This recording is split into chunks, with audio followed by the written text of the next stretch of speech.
Are high-ticket funnels still relevant?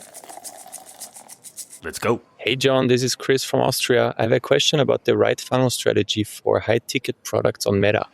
We sell €700 hardware consumer products via D2C and currently have about 90% of our budget going into a lead ad where we capture newsletter signups on our homepage to get a discount, and then 10% of our budgets goes into retargeting. So my question, is this new setup the recommended setup? What is your advice? Thanks for your question, Chris. So this is a common challenge. My general recommendation is to always go for the action that you want, which in this case would be the purchase. But when you're selling a higher priced product, that may not be effective, especially if your budget is limited. That said, it still might be the most efficient approach, even if you think it can't work.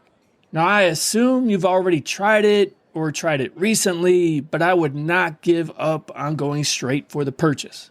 Experiment with different ad creative, angles, and personas, and make sure you give it suitable budget to at least give it a chance. Now, the funnel approach can work, but it requires everything to go right in that funnel. And it starts with attracting the right people at a reasonable cost. I'm not sure that sending people to your homepage where they might request a 10% discount is the right play.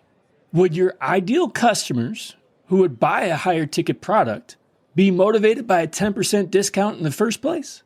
Now, I'm going to assume that this method isn't working for you or you wouldn't ask this question.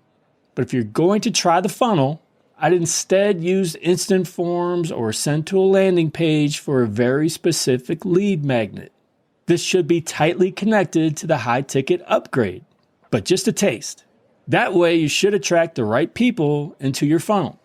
Your current approach assumes that a small discount is what would attract people, but this completely ignores an important group. What about the people who would buy this product without the discount? They don't fall into this funnel. So you could still offer that discount eventually, but I wouldn't make a slight discount like that the entry into your funnel. While I'm not big on remarketing these days, the high ticket offer where you have limited budget is one of the rare exceptions. Your email automations should still do the heavy lifting, but you can run ads that echo many of the same messages they're getting via email. This way, the emails help your ads and your ads help your emails. These big purchases need a little extra pushing, so such an approach still can make sense. But the danger is that you'll focus your efforts on building a funnel with the wrong leads, which makes the whole thing collapse.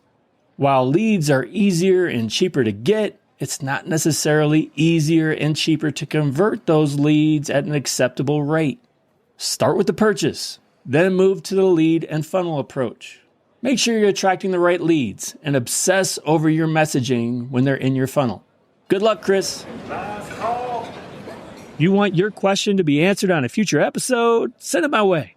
Go to johnloomer.com/question and record your question today. You may just be featured on a future podcast. Otherwise, thanks for joining me again today. Until next time, do awesome things. I'm out.